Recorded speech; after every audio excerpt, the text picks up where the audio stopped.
Hello and welcome to the Roundtable Consult. I am your host, Sonia Madison. My co-host right now is out playing cheerleader to my niece, so I'm going to give him a pass for missing today. But she is doing a mock trial, and as if she's anything like my genes, she's going to do great. So we're going to again wait for my co-host to talk about how great that was. But in the meantime, we've been out for a couple of weeks and we have missed out on sharing some of the updated news. What's crazy about this environment is that probably a couple of years ago, you could miss a couple of weeks and then know that, hey, the news cycle hasn't changed too much. But in this news cycle, you miss a couple of weeks and then you miss tons of news. And so I'm going to try to play catch up the best I can. But again, feel free to comment if I've missed anything or you got some feedback on some of the stuff to talked about. So before I get into the main topic, I want to again go through some current events or some recent news that we weren't able to speak on. So we've talked a little bit about Fonnie Willis. And for those of you that don't know, she was pretty much accused of a conflict of interest here in Atlanta, Georgia, as it relates to the trial against Donald Trump and his corruption or interference with the election results. And so the judge recently ruled that there was no conflict of interest. And again, what they were saying, or at least some of the co-defense were saying, was because she had a romantic relationship with one of the prosecutors, she only brought this action so that her and this prosecutor could benefit from funds that were given to the prosecutor and from the Fulton County in pursuit of this action. And so the judge rules there was no conflict of interest. However, he did say that to protect the perception going forward that either Nathan Wade or Fonnie Willis would have to remove themselves from being a prosecutor in this case. And within probably an hour or so, Nathan Wade posted his letter of resignation. And that pretty much alleviated that conflict. But the judge did permit the defendants or some of the co-defendants to appeal because they did file to appeal his decision. And so we, in the midst of waiting to see where that comes from, the judge did make it clear that he wasn't going to delay the opportunity for the prosecutor to still request for a trial date. And so we'll see if their trial date comes before the November elections. As I've expressed before, and I will continue to express again, while I, as you guys know, did not think that there was a conflict of interest in this case based on the standard of proof. At the same time, I hate that it has delayed, or I hate there's perception out there because, again, we're talking about an election, and any delay will then prevent the public from using that in terms of who they decide to vote for. And even subsequent to that, Brian Kemp, before all this has happened, has been very clear that he wasn't going to weigh in or wasn't going to remove her despite the opportunity through legislation to do so. But now he has signed into a law to create a state commission that can investigate state prosecutors like Fonnie Willis to determine if they should be removed or sanctioned. And what's interesting about this is, again, I know some of you that aren't in Georgia, Fonnie Willis position is an appointed position. And so oftentimes when we talk about elected, not appointed, an elected position, oftentimes when we talked about elected positions, you have to go through an impeachment process to get someone removed. And we've seen that, of course, with Donald Trump twice. He's been, impeached twice. Whereas here now, the governor has signed to a law to create a commission that can remove her or sanction her. And so I think that really touches upon the balance of the state, and other judicial branches, because now if you're given the autonomy of an executive branch or even a legislative branch to remove a judicial branch or to remove an executive branch, then you're interfering with the ability to have these checks and balances among the branches. But also, again, Kip, you have the power. You didn't exercise it before because you recognize, hey, this was a legitimate issue. And so you're kind of caving into a white ring, agenda to try to specifically target this incident, even though the judge has ruled that there was no conflict of interest there. So a little bit of a disappointment and the subsequent reaction to all this, but still, Fonnie Willis has declared that she is going to try to set the trial date before the election. So we will see what comes from that.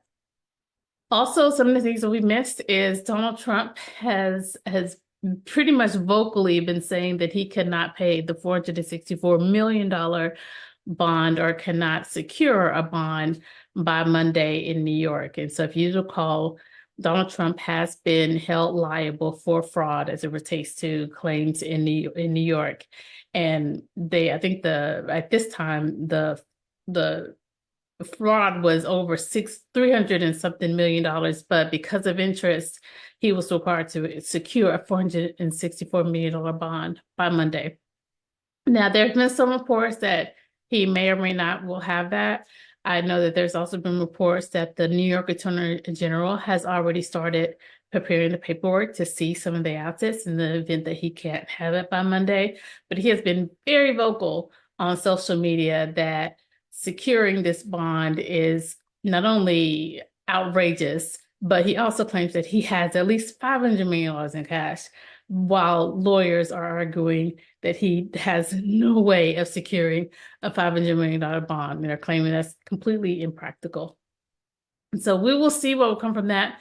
One of the things that he's also claiming is that he's being treated differently because he's claiming that, hey, if I appeal this, then I shouldn't have to secure this bond. And the only reason they're making me secure this bond is because of my position as former president and some kind of vendetta against him. But the reality is, it is a consistent practice in New York, at least from based on my understanding, that you still have to secure the bond even if you file an appeal. And so he's really just whining about not wanting to have to seize his assets because he's not getting a lot of companies to give him the security he needs to make sure he has the bond. But again, we'll see what comes from that. And so another thing that's more recent is that the Department of Justice, this is the Federal Department of Justice, is suing Apple. And they're claiming that Apple is using its market power to cut off rivals. And so it's more of an antitrust law. And what they're specifically saying is, hey, they're trying to create a monopoly over smartphones. And so they're using cloud streaming apps, they're using the ability to or inability to get inside and some of their restrictions as it relates to some of these apps. So if you're an iPhone user and you have, I guess, apps that do not specifically relate or have some kind of connection to the iPhone, they're saying, hey, these third-party users are having a difficulty giving you access to these apps. And because of that, they're claiming that Apple is creating this monopoly on being able to compete on market in that realm. Now, I will say, as someone who has an iPhone and as someone who has friends that have an Android, it is frustrating that, I can easily communicate through my iPhone users through the web. But when it comes to Android, it has to be through data. And sometimes you have to go through these apps. And I'm not saying that to say that I agree with the Department of Justice. I mean, sometimes I just tell these Android users, hey, you need to start coming over to the iPhone side. But in that realm, they're still saying, hey, because of this monopoly on smartphones that iPhone or Apple is creating, it is violating antitrust laws. So I'm not sure where this is going. That could probably be a long process. We have seen not only through Time Warner, as well as through, gosh, and it's coming off the top of my head, but I can't even think of it now. But AT&T, we have seen the Department of Justice go after some of these big conglomerates for monopolizing a certain industry. And it's no surprise that the DOJ is similarly looking at Apple and saying, hey, are you monopolizing the industry? But at the same time, this could be a long time in terms of where this could go. Not only do we know that Apple has a team of lawyers that is going to fight tooth and nail for all this, compared to what the Department of Justice has, we also know sometimes this stuff can get political. And so we'll just see where it comes from that. But that kind of leads to what I want to talk to today. And by leads to, I mean this monopoly, because what is being said as it relates to collegiate sports is that the NCAA is creating a monopoly as it turns to the competition in collegiate sports. And as you guys know, March Madness is here. I've got my Tennessee shirt on and I'm rooting for Tennessee to do well during the March Madness college basketball tournament. But it also talks about or raises the issue of the pay for college athletes. And so I'm so grateful today to have my friend, as well as a former college athlete, Shay Mejia, who is going to join us once he unmutes and opens his camera. But in the meantime, I'm going to give him a brief introduction. He has been playing college, or not college, he's been playing football since 5 years old, and he has understand and been surrounded by people who have sacrificed, who understand not only what it takes to have the talent to play in collegiate sports, but also understands the sacrifice it takes to play in collegiate sports. And he's also was a member of the UT team from 2000 to 2004. He played flag football, which you guys know is becoming more of an Olympic sport for the past 25 years. And he has also coached flag football and continues to be involved in the community as it relates to not only college athletes, but also as it relates to coaching of the sport. So, Shay, if you're there. Yes, I'm here. All right. I'm trying to get my video started for you. No problem. So while you do that, let me give our listeners just a little bit of a background. And so I'm going to start with some of the issues that have arisen. So there was a case that was brought from Northeastern University, and they were college athletes. It's pretty much saying that, hey, we as college football players should be paid. And they were specifically talking about those players that were receiving grant and aid scholarships. And then they're not only saying we should be paid, but they were saying, hey, we should be recognized as athletes. And that was about 85 football players that were receiving up to $61,000 a year worth of scholarships. And in some of their experiences, they were saying, hey, not only are we forced to enroll full time and have a full class load, they were also saying, hey, we have to maintain a certain GPA, we have to attend a certain number of practices, we have to have a certain number of practice hours, we got to travel for the games, we have to learn certain not only valuable lessons related to football that have nothing to do with the degree that's being required, but we also had our meals dictated, we had to review film, and it culminated to about 40 to 50 hours per week related to football activities during the regular seasons. And they even said even injured players had to report for medical treatment at like 6 a.m. in the morning, as well as attend drills outside of practice. And so one of the QBs, and this is again a Northwestern, testified that while his coaches did remind him of the academic requirements, they discouraged him from doing what he wanted because he wanted to be a pre-med student. And they said, hey, you can't take a chemistry class, at least not during the school year. You can probably do it during the summer.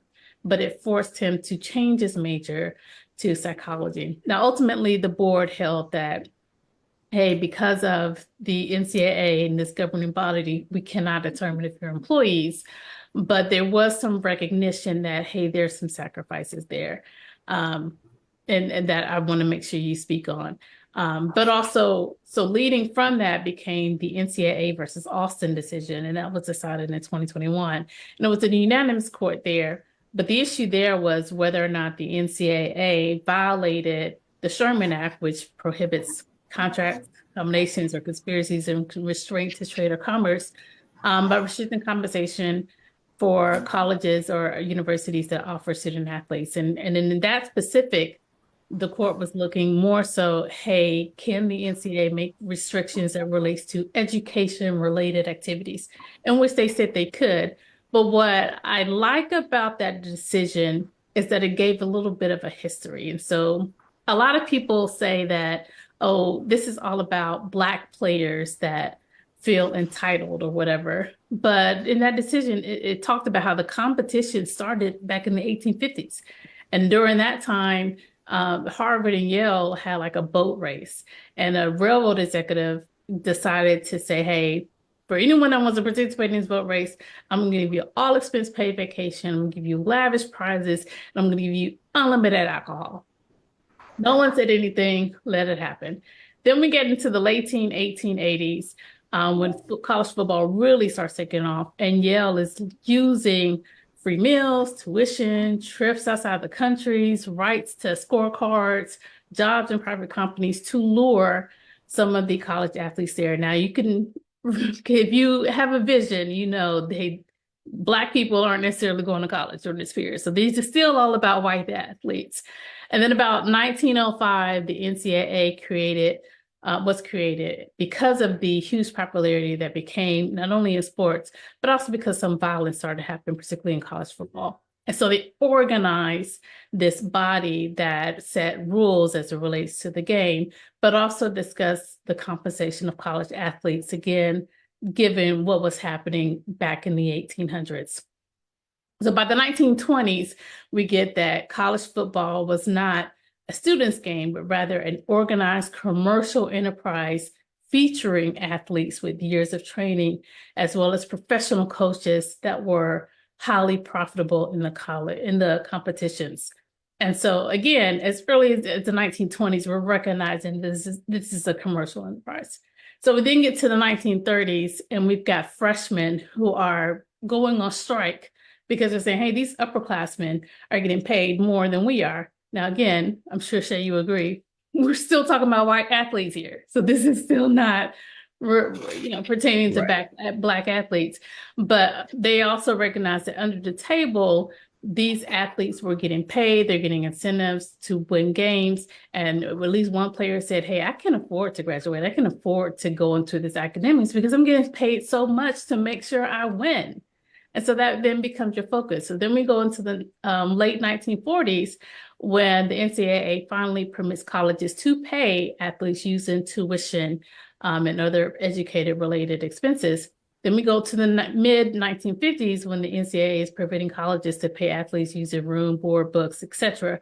And then we get to the 1970s when the NCAA is permitting paid professionals in one sport to compete as an amateur in another sport. So that's how a lot of people say, well, Deion Sanders got to play baseball. Well, that was the rule. As long as you're not a professional in this one sport that you're trying to play for collegiate, you can be a professional in another sport.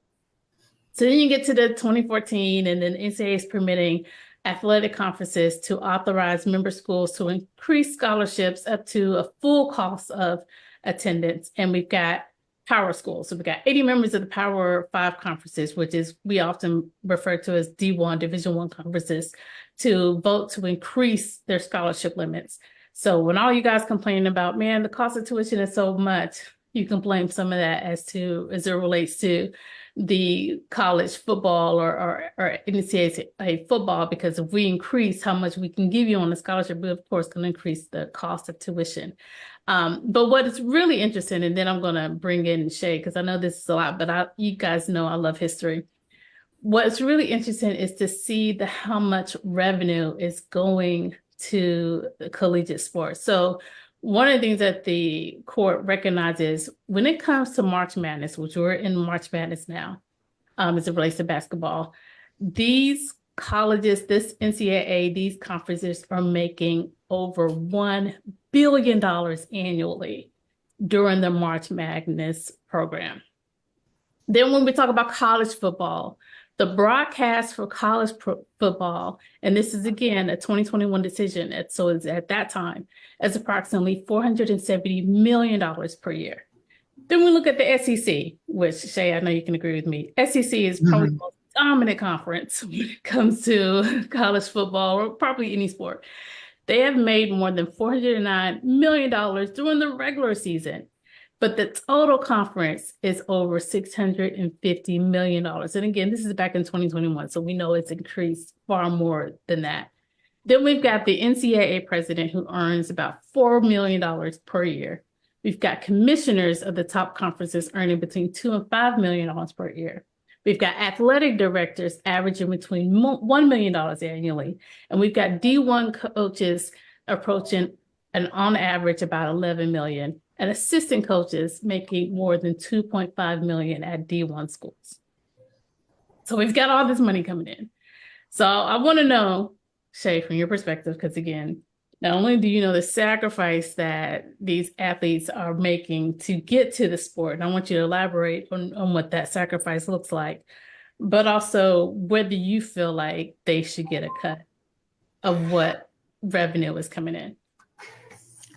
Well, first of all, Sonia, thank you for having me. It's a pleasure being here. Absolutely, they should get a cut.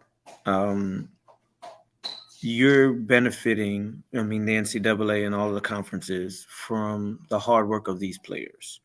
And the biggest monopoly that they do have on these particular football players is the fact that um, every other sport, you can go pro between the ages of 14 and 18. When you think about tennis, gymnastics, track and field, baseball, basketball, hockey, volleyball, all those sports have some of a revenue earning stream, whether it's foreign or local in the United States. They all have leagues and ways to earn money, except with the rules that the NCAA have set up with the NFL, you have to be 21 or play 3 years of college ball to become an NFL player to earn money. And by their scholarship restrictions, I can't earn any money without their say so, whether it's social media streaming, whether it's getting a job at McDonald's. Even if you sign a job at a firm to be an intern, your collegiate school has to sign off on that before it breaks the agreement of the contract. So anything financial is tied into the NCAA and your school and your conference. So when you talk about those commissioners and all those guys, they govern every aspect of any opportunity to make money as a football player. So one of the things that often comes as the opposition of that, and even me per se, because I would say if you were to ask me pre-2020, I would say, oh, your pay is tuition, room, and board. And so in that context, because what the NCAA often argues is, hey, this is an amateur sport. We are trying to promote, we are trying to make consumers off the fact that, hey, this is supposed to be an amateur sport versus a professional sport. And so again, from your experience, is not you're getting room and board, you're getting books, you're getting tuition, you're getting all that. Is that not, and in the investment of education, because some people would argue education is a priceless commodity. Is that not sufficient as a, again, collegiate student athlete? Yeah. So the funny thing you said right there is student athlete. And here's the truth that most people don't realize. Your schedule and time, especially during the week, is dictated by your team. That means if you have a certain curriculum, you have study hall. You have to meet with your tutors. You have to go to class. Then you also have weight training. You have film study. You have practice. You have treatment. Right? Imagine doing all those things in one day. There's only 24 hours. Then you have to start over and do it all over again. And these are 18 to 21-year-old men. So when they're structured, most of the time you see, first thing people will say is, oh, all these guys do is party and get in trouble. No, not during the week. You know when they get in trouble? After the game on Saturday, because they're letting loose, because they're so wound up, because their schedule is so strict. And so you're told what to do and when to do it from the moment you wake up on Monday till that game ends on Saturday. And so when you look at it from a perspective of what these guys sacrifices, they give everything in that window of time to earn an opportunity to make money when everybody else can make money now.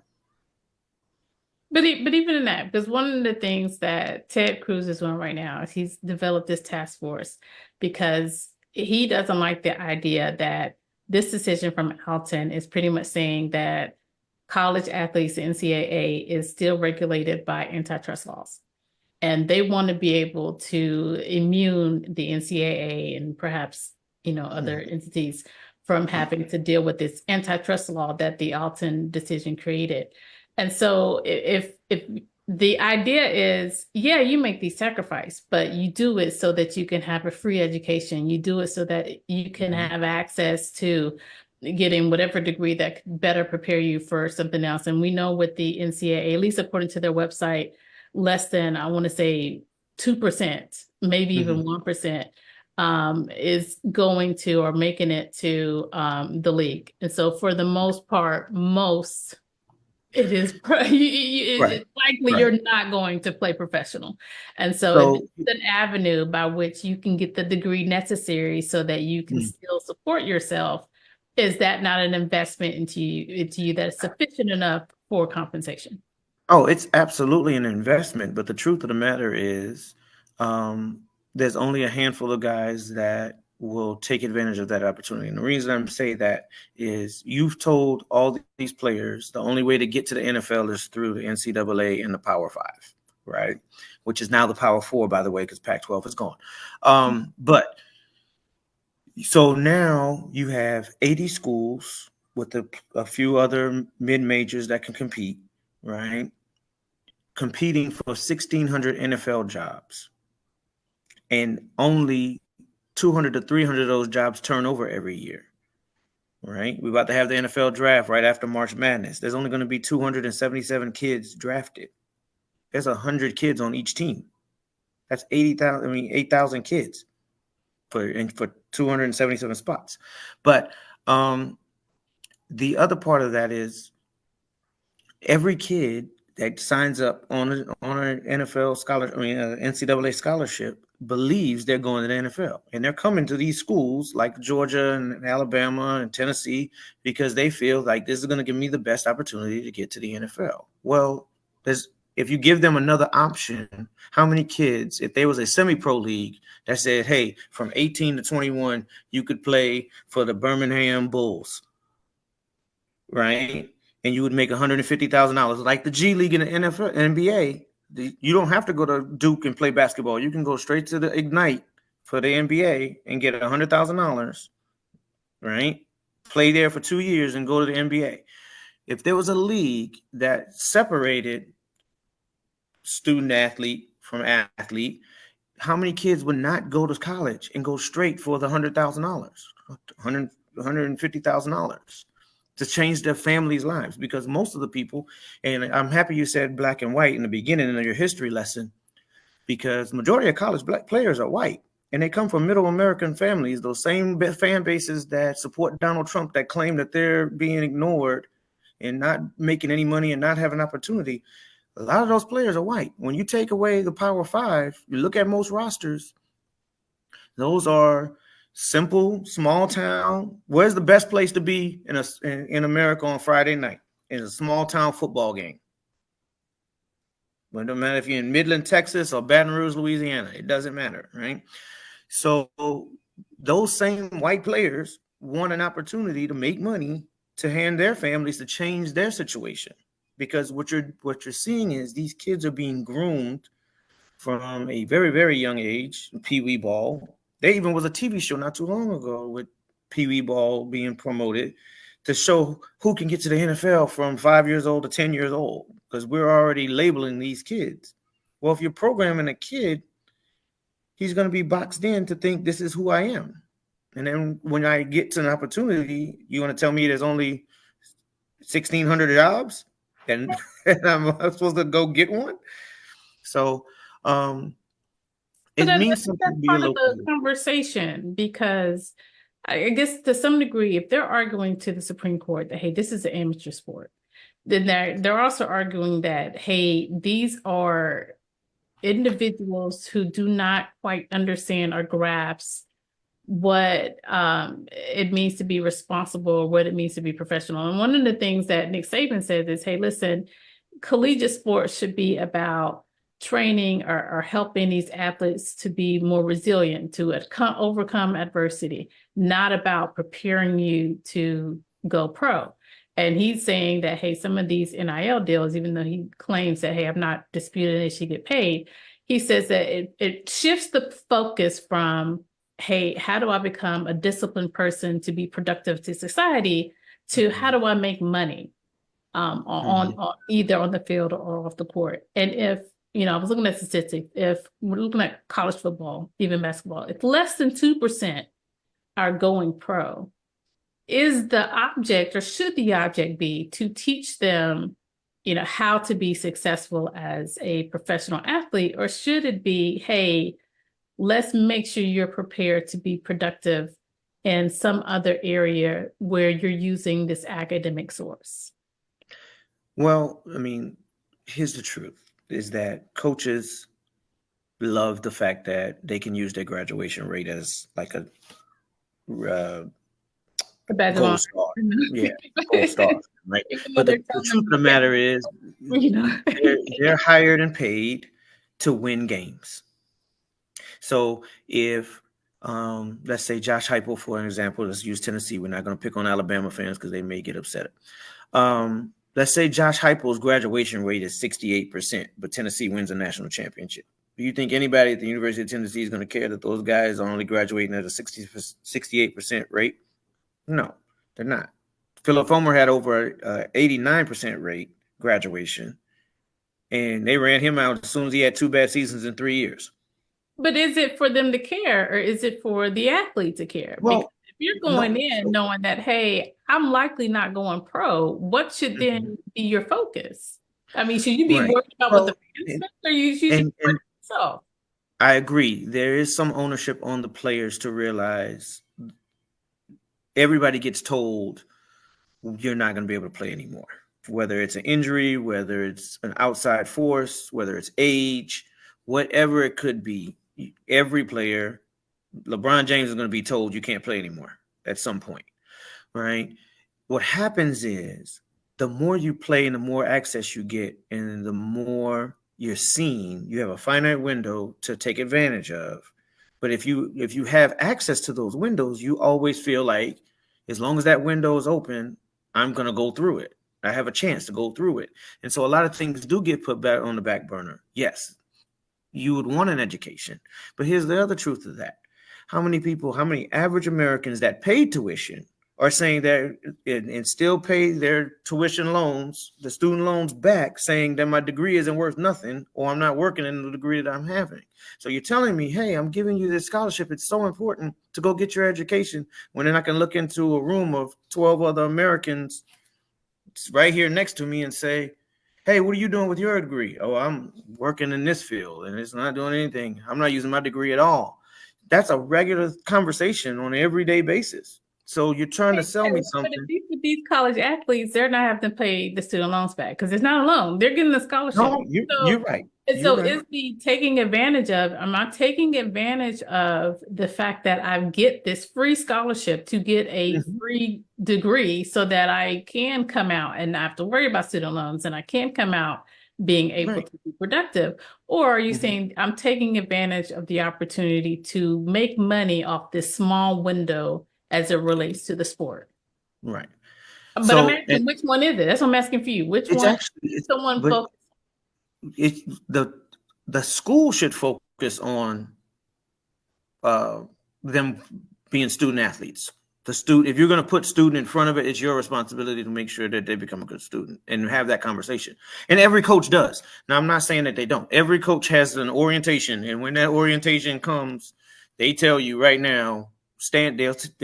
What happened to me at Tennessee is they said 10 players stand up, right? And he points out 10 guys. And there's a room full of 100 guys. These guys have an opportunity to go to the NFL. The rest of you won't make it.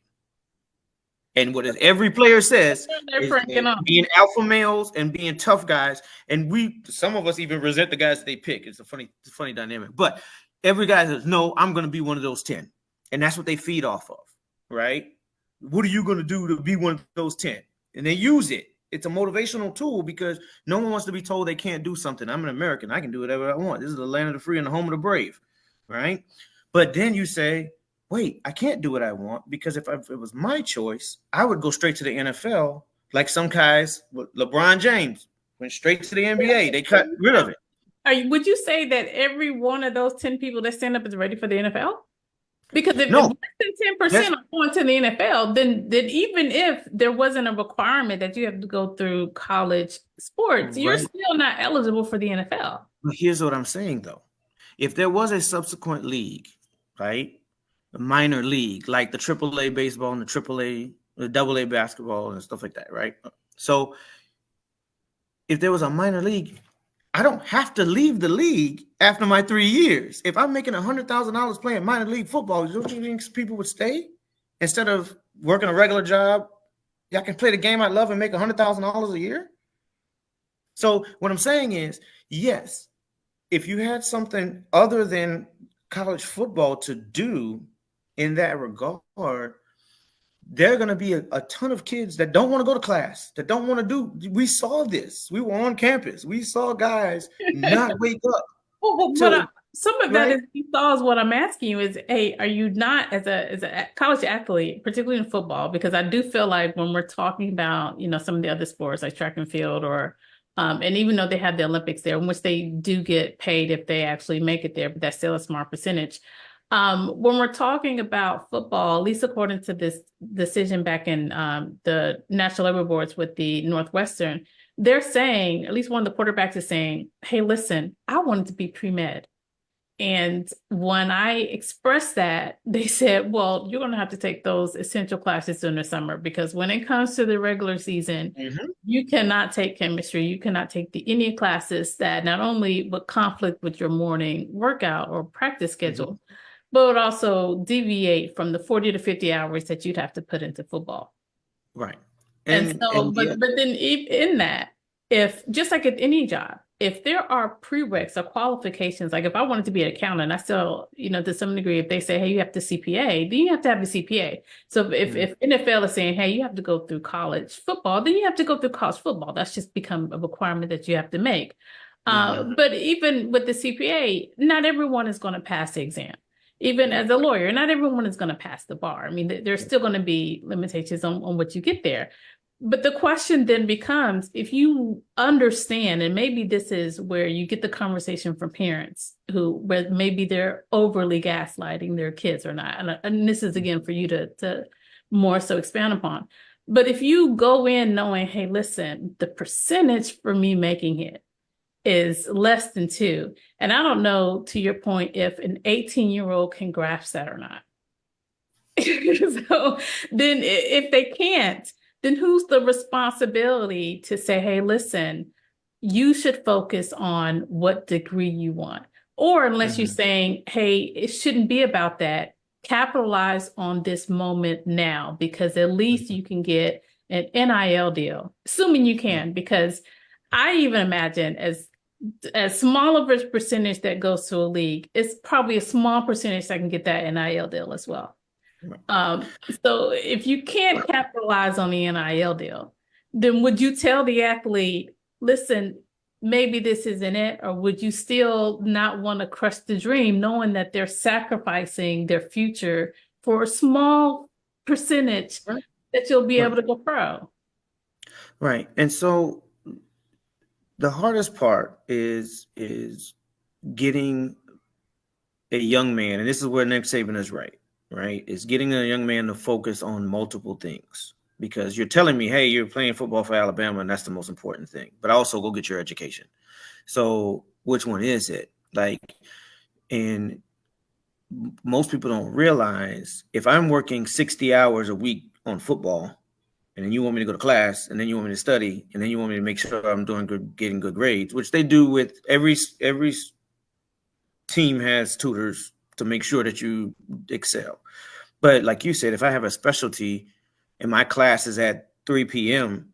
and I need to take this class and it's the only time the class is offered, you're not taking that class because practice starts at 2:30.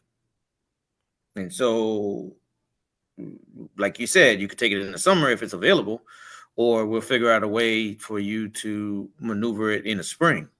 And there's advisors specially for that. Like you'll say, hey, I want to take this class this year. We're not doing that because it conflicts with, they know already what classes are red flagged for you not to be able to take. So if you're telling me, oh, it's about your opportunity, your education, but then my education has to be redlined,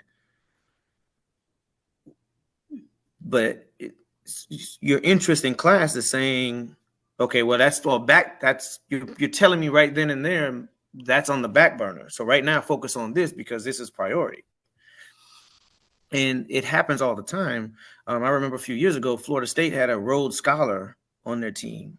And a lot of Florida State fans were very upset because he was able to work on that project without having his full attention on football, and he ended up making it to drafted into the Why NFL. are He you didn't become. upset? How did they even know? Why? Oh, because Florida State advertised it. They were promoting it, and that campaign got shot down extremely fast because, and I can't remember the guy's name off the top of my head, but if you look up Rhodes Scholar Florida State football, pretty sure you'll Google it pretty fast. But he had special treatment because of his opportunity, and his parents were the ones to make sure to say, "Hey, this is not what we're doing." So, to your point, maybe some parents who trust these coaches to take care of their son should step in and say, "Hey, his education comes first." And you've heard stories from time to time like that. Parents jump in, but it's not a regular thing. Most parents wash their hands of you and are upset when their kid doesn't make it to the NFL more than they are that he doesn't graduate. Again, which is so interesting because again, what's also on the flip side to your point, if we're all upset that these college athletes may or may not get paid, but we're not upset. If we're going to call this an amateur sport, then should these coaches get the exuberant salaries that they should get, or should they also have salaries that are commensurate to what an amateur sports salary should be? I know we know, at least with the SEC, we've got Florida State, Clemson suing because they don't want to pay 140 million to get out of the ACC. Mm-hmm. And we know that they want to go to the ACC. Right. And so the truth of the matter is this is big business. And in any big business, change is hard. So you're talking about NIL deals and kids demanding money and but are the kids demanding money? Because I think that's part of the conversation that frustrates me a little bit with Nick Saban. I mean, to me, I'm not going to fault a kid, especially a kid who's over 18. You're an adult now. If you're asking, hey, how can I make sure to monetize off an event in which I'm less likely to go pro, and so I want to make sure to make the most of it during these 4 years, to me, I don't think that's a bad conversation to have. Right. And now you as a coach, or you collectively as a coach, can decide, hey, listen, we collectively are going to make sure that we say, hey, listen, our focus is on winning championships, and whether or not you play well enough to entice a corporation to give you an NIL deal is on you. I mean, that can be a fair conversation. But to say, hey, I don't like the fact that they're making money off these NIL deals, when you recognize, as you're saying, the big conglomerate that is this college sport, then why are you limiting them again? If you're telling they got to make the sacrifice, why are you then limiting them from being able to capitalize over this, minute piece time in which they can make that? Right. Well, the truth of the matter is, and coaches have never had to deal with talking money with players. That's a booster, athletic director situation. So now when you're telling coaches, hey, these kids are demanding money, now he has to go talk to the boosters, or he has to talk to the athletic director about an issue that he's never had to do in all of his 50 years of coaching. Right. But have they never had to do it? Because do you really think they weren't getting paid under the table? Like, no, listen, I go back to some of these cases. They were getting paid under the table. Right. And they loved it that way because it was all secretive and you had to prove it. Right. It wasn't. Think about it. I think the most recent person, you had the Johnny Manziels and the Todd Gurleys and Reggie Bushes. Like, you've heard of these big stories of guys Terrell Pryor getting dinged for signing autographs and selling their equipment and things like that, getting monetary gain. Well, I'm signing my name on equipment that was given to me that's in my possession. And you're telling me I'm in trouble? Like, this is mine. Like, I can go home and put this on the wall, but if I sell it to someone for $5,000 or write my name on a piece of paper for $10,000, it's a problem. But it's my name.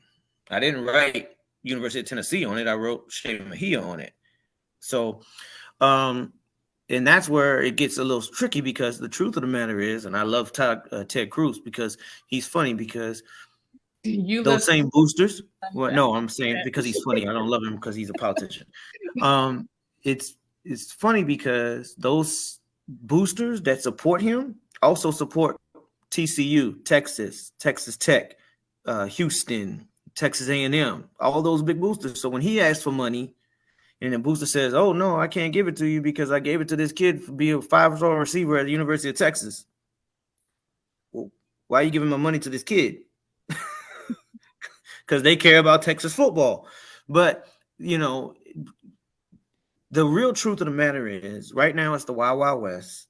It is no regulations, which there should be some um, in place for a fair playing field. But if you let billionaires and millionaires, multimillionaires run around like kids in a candy store and they pick players that they see and like and want to pay them, and there's no regard of what they're going to pay them, it's really the responsibility of those guys, not the kids. The kids are going to take whatever you give them. If there's an opportunity, if someone's giving me $100,000 to play for Tennessee, and then someone comes along and say, "Hey, I'll give you $350,000 to play for Kentucky," that's not a hard decision to make. You tell your mama that, she's gonna say, "We're going to Kentucky." What they're saying is, hey, I'll give you 150,000 to use your name or to use your Right. likeness if you go Yeah. here. And I guess I'm not sure if you're saying, hey, I do think that there should be a cap on how much these boosters or these private corporations can offer, or if you're saying, hey, it's a commercial enterprise, it's fair game. Right. Well, okay, perfect example. There was a situation here in Florida where a quarterback was trying to come to the University of Florida, and the boosters told him he was getting $12 million. But when he got the offer letter, it ended up being $1.2 million over 3 years. And he said, "That's not what we agreed to. You said 12 million." And they went back and said, "No, we said 1.2." And he backed out of Florida. And all the fan base and everybody's like, "Well, he's not going to get $12 million. He may not get $12 million. But if he has a small opportunity to get more than 1.2, which basically was 400,000 over 3 years." But Yeah. it's one of those things where you don't know. But if that's a grown man decision, that's an adult decision to say, "I'm going to bet on myself and take that risk and roll the dice." Now he may not get it. But I guess the question is, from your perspective, should those be offers that are given to him, or should he focus on, hey, no, you're getting a free ride to this school, and whatever comes from that free ride to this school is just what it comes. I'm asking where do you fall? Well, and here's the other part of that. Most kids don't know what their degree is going to major in when they get there. So But if they you could have a plan, negotiate that too, right? Like, I mean, to me, if I've got a QB, like we had a Northwestern who said, hey, I couldn't do pre-med because they were telling me right. I can't do classes. Now, if you can negotiate $1 million deal, but you can't negotiate which classes you take and how you take it. I mean, why aren't we teaching them how to leverage again, since it's more likely than not you're not going to go pro? Why Mhm. aren't we teaching these kids how to then leverage the academic side? Right. And sadly, if you've never heard of any of those processes, you think that I'm trusting this school to teach me, Well, right? that's what frustrates me with the coaches. Like, you're mad because he's asking you about how to make sure to make money instead of offering to him, okay, let's talk about what degree do you want to have? What is it Mhm. that you're trying to get out of here? And I think part of this conversation is, hey, if you're saying, hey, these athletes are so blinded with their dream that they're not thinking about the fact that they're less likely to make it, then who are we putting at fault there? I can't blame a coach because the kid doesn't want to look at the academic part.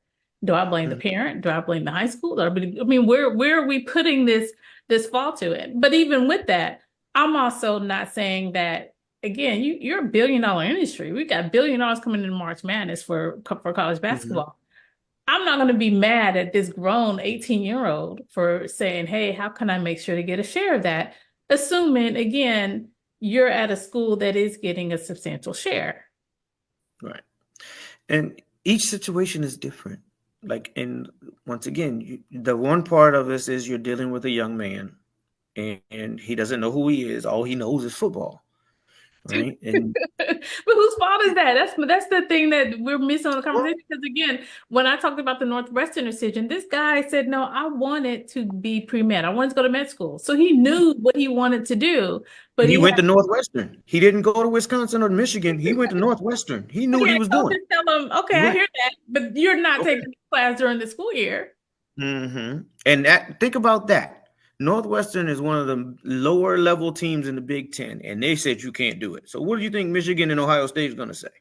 Well, that's then my problem. It's like, okay, even if you have an athlete that says, hey, I recognize that I'm not going to be able to go pro. I recognize the statistics are there, but I still want to make sure to capitalize on my talent to get this academic, you know, Mhm. degree. But yet the coaches are telling me I still cannot take these classes because it interferes with their priority of me being on the football field. Right. Well, but the other thing is coaches don't want a kid that doesn't believe in himself either. So That when you is what say he I, wants well, to know. you just said I recognize that I'm not gonna be one of the two percenters. They don't want to hear that. If you say that, it's almost like a nail in the coffin to that coach. But then I can't believe it's Nick Saban. Then why are you hollering that, Right. you've got athletes or prospective recruits are saying, hey, I want to know how much I'm going to Right. make. You can't have it Yeah. both ways then. No, but by saying I know I'm not gonna make it, coach, that means in his mind you're not gonna even try. And if you're not gonna try, that means you're not gonna compete high. And if you're not gonna compete high, you can't play for Alabama. So You can't have it you both ways. You can't complain that you've got an athlete who's wanting to focus on academics, but also complain that you got an athlete who is so secure in himself that he wants to get an NIL deal. He wants to get paid for it. Like, where we going? yeah, well, it's talking out of both sides, but the thing about it is who's gonna tell him anything? He's Nick Saban. Who's gonna tell him anything? It's Dabo Sweeney. Who's gonna say anything? Jimbo Fisher. Who's gonna say Well, anything? and that's Kirby why Smart. I didn't say, well, fine, these athletes have to speak up because to that point, no, they have got a crew, they've got a committee coming together trying to regulate this. And what they're trying to say Mhm. is, hey, I want to remove this antitrust issue that prevented us from being able to say you can't cap an NIL deal or you can't cap non-educational compensation. Right. And so in that, then not only are you limiting these players, knowing that less than 2% go pro, but then you're also talking on the other side to make sure these coaches and these conferences still be able to monetize and abuse and capitalize off the dream that they can. Mhm. So I mean, that's why I'm like, who is going to protect the athlete but the athlete? So then I'm not going to be mad at the athlete for saying, well, hey, listen, while I'm here in this Mhm. industry that is bringing in billions, I want to make Yeah. sure that I can monetize off of it, particularly if I won't get that opportunity post my collegiate career. Absolutely. But then on the I, other side, you got, it, hey, no, I don't want you to be an employee because that's what some of these NCAA well, and coaches are now, saying. Hey, but no, here's you the other cannot be an employee. You should have a cap on how much you go in paid, as well as I don't want you coming here saying, thing. how much can I get paid versus saying, hey, what do I need to do to make sure we win a championship game? Right. Well, the other part of that is if a coach isn't benefiting a player, now there's the portal. Before there was no portal, Oh, right? the transfer And portal, which is like a whole nother beast, right? well, but now as a young adult, you have the opportunity. It's like this situation isn't good for me. I need to find another one. Now that doesn't mean the next one's going to be good for you either, but at least you have an opportunity to say something about it. Before that wasn't the case. Most of the time, guys stuck out the 4 years that the coaches wanted you to stick out, but you never got an opportunity to see yourself in um, your highest potential because that coach might have kept you on the bench because you never matched up to the guys that you were with. And that's another thing. But even in Is that, because I know that I forgot what team it was, but we've got 30-year-olds going through the transfer portal, right, over a collegiate career. And so again, it's back to that earlier conversation. If you're less likely, if less than 2% is going pro, and you're putting all your eggs into, hey, I want to make sure I play college football, college basketball as long as possible. But again, you're less likely to be eligible for an NIL deal. Are you doing a disservice to yourself? Not if there's room to play. I mean, you're So playing, you're not making money though. You're playing, but you're not making money off of it. and that too, right? So I mean, you want to be in a situation where you're embraced. Everybody does, right? You want to feel comfortable at work or at school. Everybody wants to feel confident in those scenarios. Um, I bring up Justin Fields to say this. He wasn't happy at Georgia, right? He transferred to Ohio State, and everything's going great. He goes to Ohio State, becomes the number one pick. Now his life is in shambles because everybody's telling him he's a regular old dude in the NFL, right? But But he might not have been picked at all if he'd have stayed at Georgia. So because he would have had to sit for 3 years. are there So exceptions of the rule? no, they're right, but the it's not about the exceptions of the rules, it's about the opportunity to make a choice for myself. If you're with a firm and that firm isn't treating you right, you have an opportunity as an adult to go somewhere else. But is the firm not treating you right, or you're just not the best person to work for a string? Right. But watch this. I could be I could be the third best quarterback at Alabama, but I could be the number one quarterback at South Carolina. Okay, let's say you're the number one quarterback at South Carolina, but you're still not better than the number one quarterback at Alabama. Who's going to the league? Right. But if I'm at South Carolina, it doesn't take much for me to get an NIL deal if I'm the starting quarterback for 2 years in South Carolina. Hey, I don't know, because again, you have schools who obviously Colorado Shador is one of the top NIL deals, right? But I don't know if the quarterback at Tennessee is going to get anywhere near the same NIL deal that he does. We just beat a case. You need to look that up. We Let me paid know. Nico a little too early, knock on wood, that we don't get in trouble for this. But go back and look at Nico. We paid Nico a large sum of money early, and that's what the NCAA tried to sue. We had Tennessee and Virginia had to sue, and we won that case Is that recently. the same amount that Shador is making? Right. And that's what I'm saying. Just because you become a starter, like again, Shador was at Jackson for a while. Just because you're a starter at a school doesn't mean you're going to get an NIL deal. No. If you're the quarterback, the starting quarterback at any Power 5 school, you're the man when you walk through. That is you're saying guaranteed NIL deal. That should be that every starting quarterback that has an opportunity to give his school hope and make it to a bowl game should get. No, I'm not. You laughing? I'm not laughing. I'm looking at. You're either saying every starter quarterback at a Power 5 gets an NIL deal, or you're saying every starter quarterback that has the opportunity to give people hope. I mean, there's two different. No. Listen to me. You have to still be you have to still be marketable, right? Like, and I may be wrong on this, but I don't know the quarterback for Vandy, right? But nobody really goes out of their way to watch Vandy football. Exactly, right? That's what I'm saying. There's no guarantee. But guess who Vandy plays? They play Alabama, and people gonna watch Alabama no matter what. They play Tennessee, people gonna watch Tennessee no matter what. So I'm on TV whether you want to watch me or not. Yes, I may again, you get that NIL deal if you're on TV doing well, not if you're on TV losing every game. You can get an NIL deal for a circus catch, and they keep like the Odell Beckham catch. If you do a catch like that, it doesn't. I don't have to win the SEC. I just need to have one good game to where someone sees me. Until you have it, it's not the position you play. It's the one good game you have. But if I'm the starter, I have 12 opportunities to get that. Until you get it, you won't get an NIL deal. But here's the other thing. As soon as I'm named the starter, watch this. There are 80,000 people going to college spring games, right? If I'm named the starter at that spring game, you know what they're going to do? They're going to buy my jersey. And they're going to say, Nico. I went to the Tennessee-Iowa game. Cool. Depends on the school. Right. It does depend on the school. But guess what? That goes up if I'm in a Power 5. Oh, I don't disagree. It goes up in Power 5. But now, again, there's over 150-something schools. Power 5 is like 50 to 80? I mean, it's not all the schools. Right. But all the schools are trying to get into the Power 5. UCF's in the Power 5 now. Did you know that? They play for the Big 12. Yeah, you didn't know that, but I did. You're right. Well, exactly. You're an expert in this. Yeah, exactly. So, but I think there's still a recognition that you getting an NIL deal, and why it may increase if you're in a college football versus if you're playing, hockey or something. You getting NIL deal is still rare. It's not guaranteed.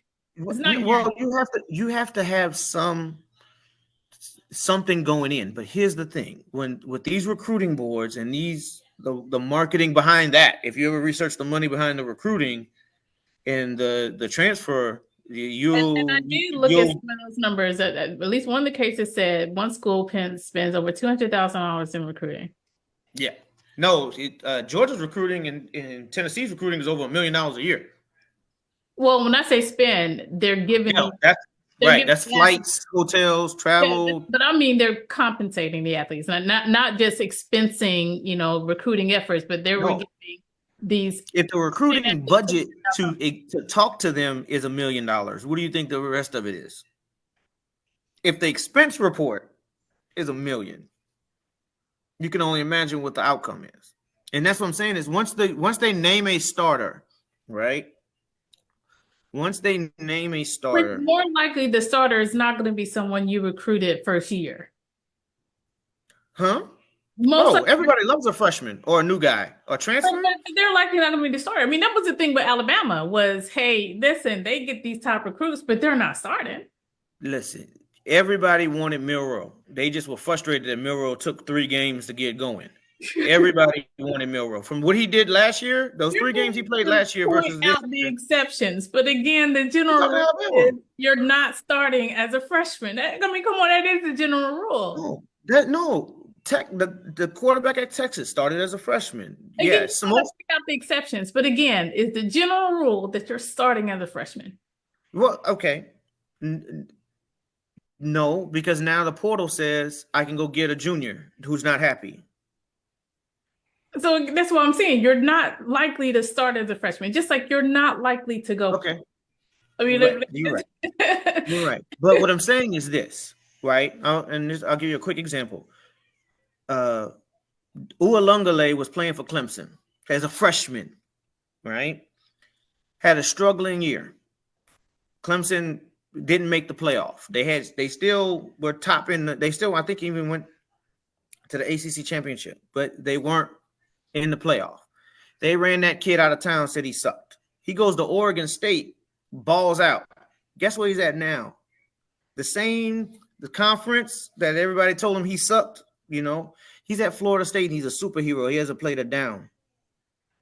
So he was at Clemson, who was higher than Florida State. Everybody said he sucked, but really it was Dabo not coaching him right. He goes to Oregon State, balls out. Now he transfers for his second time to his third team. Goes to Florida State, who should have been in the playoff, Oh, but their quarterback got hurt. we could debate that. They should not have been in the playoffs, but we could debate that later.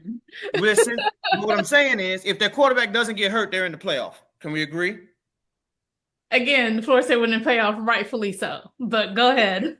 But what I'm saying is, Ualungale transferred because everybody told him he sucked, including Florida State.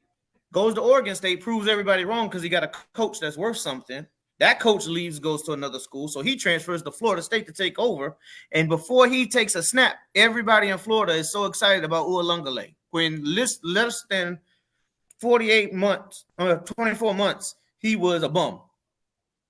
So his NIL deal now is worth everything at Florida State because you're the new captain of the ship. Now, but when he came in as a freshman, and I think that's When he came in as freshman at Clemson, he didn't get a big deal. You're right. He had something though. He had something because he was at Clemson.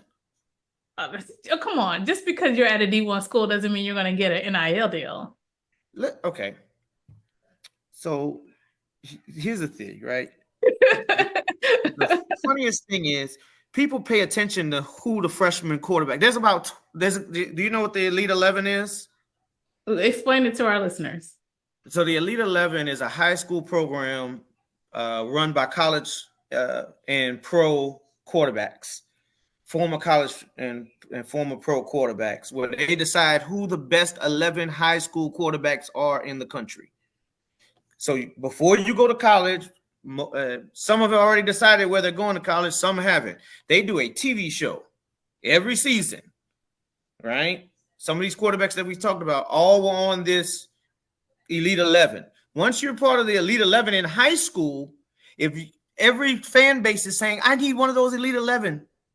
And once that one of those Elite 11 goes to your school, because you're already certified by Peyton Manning. You're already certified by other quarterbacks. Understandably. But again, as we talked about, that is a slim, like it is like less likely you're not going to be an Elite 11.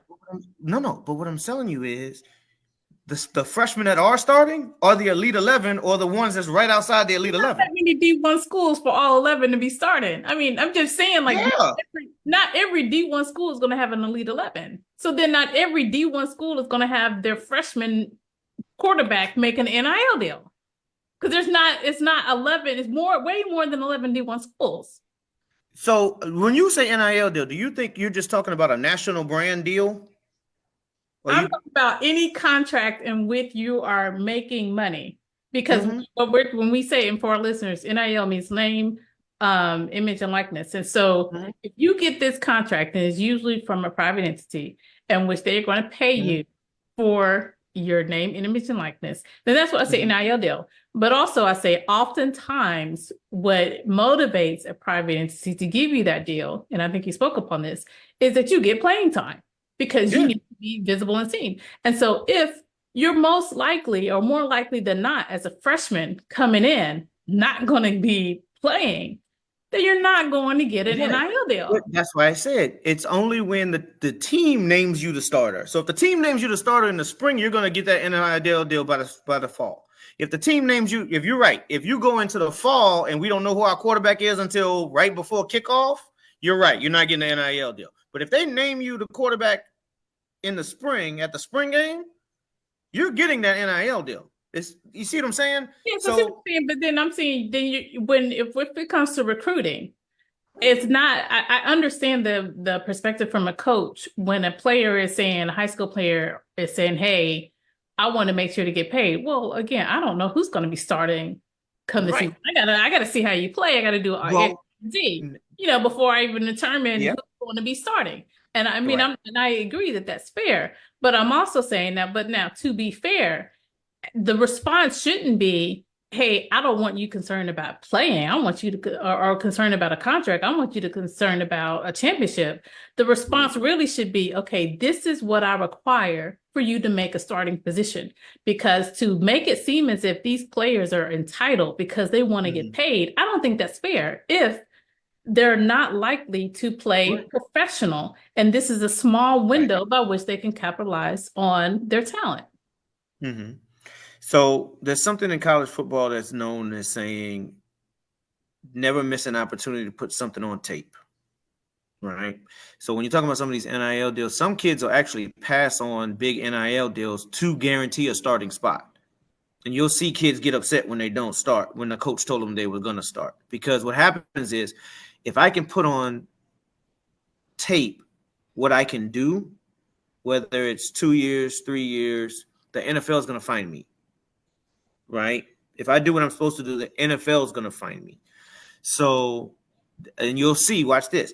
Some guys will pull out of a bowl game because they said, I've put enough on tape, the NFL knows who I am. Thank you. I'm not going to go get hurt in a bowl game. That's not the national championship for you to win the Citrus Bowl. And I bust my knee up. The fact that the school is getting a lot of money to win the Citrus Bowl. They're getting a lot of money to win the Citrus Bowl, but here's the other thing they're doing. You know what a bowl game is for? Setting up the next season. That's all it's for. Well, fine. If you then aren't starting, then you need to stay in that bowl game. No. If you're not starting up, absolutely. But if you're starting and you decline the bowl game because you're getting ready for the NFL, you're helping the team for next year because your backup has to play in that bowl game and he gets experience. Now he gets to get on tape. Agreed. If we go by the statistics, I imagine even starters are not going to the bowl game. I mean, not going to pros. If less than 2% are going to pros, right? So starters are not going to make it pro. Right. So here's the thing: you have 277 guys get drafted, about another 200 get picked up as free agents, right? if you pick up an agent and you're a starter in the Power Five, I got to start saying Power Four. You got me doing it. But if you're a starter in those leagues and you got time and you got an agent, it doesn't matter if you get drafted or not. You're still going to get in the room with somebody to get in someone's camp. Yeah, but Now, the good thing now is you have the UFL, which is the Rocks league. So if you do get bumped out of,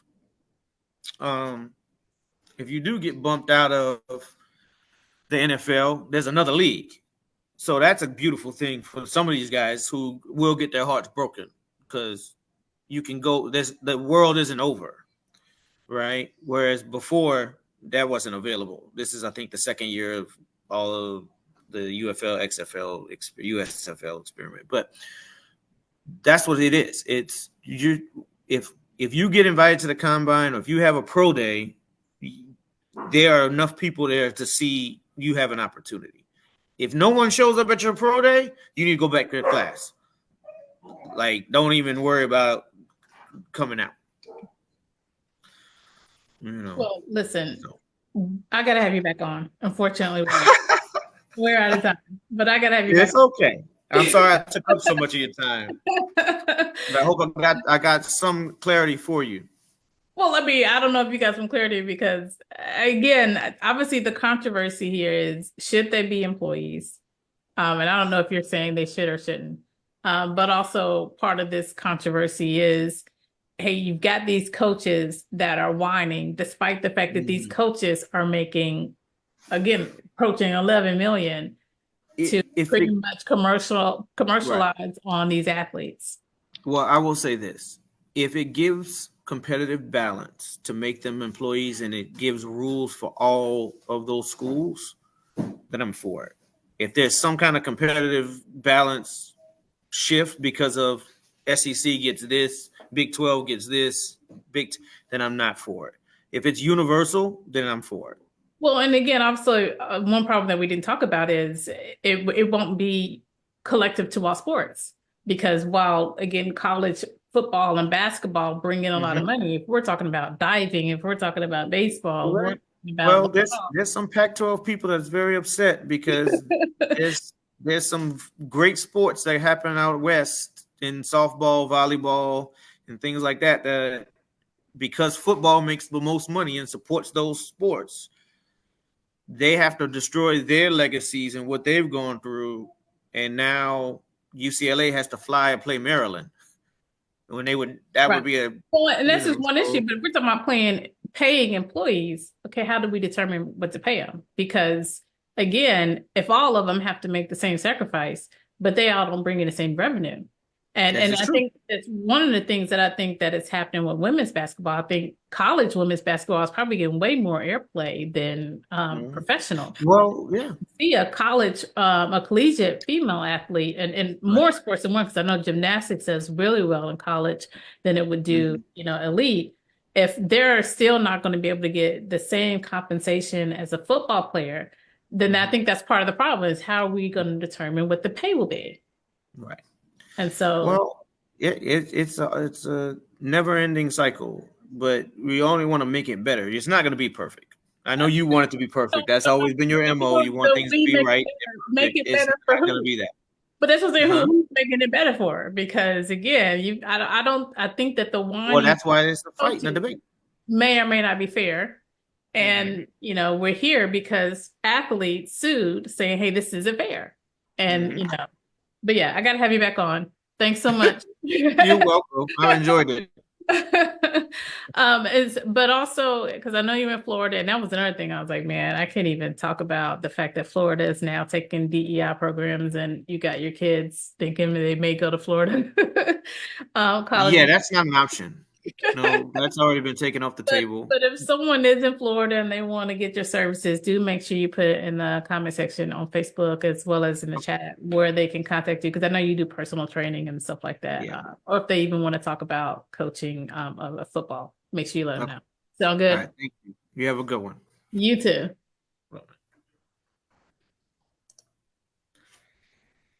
So to our listeners, thank you guys so much for tuning in. You know, you can catch us every Saturday at 11 a.m. Eastern Time, 10 a.m. Central Standard Time. Also, catch us on your favorite podcast platform.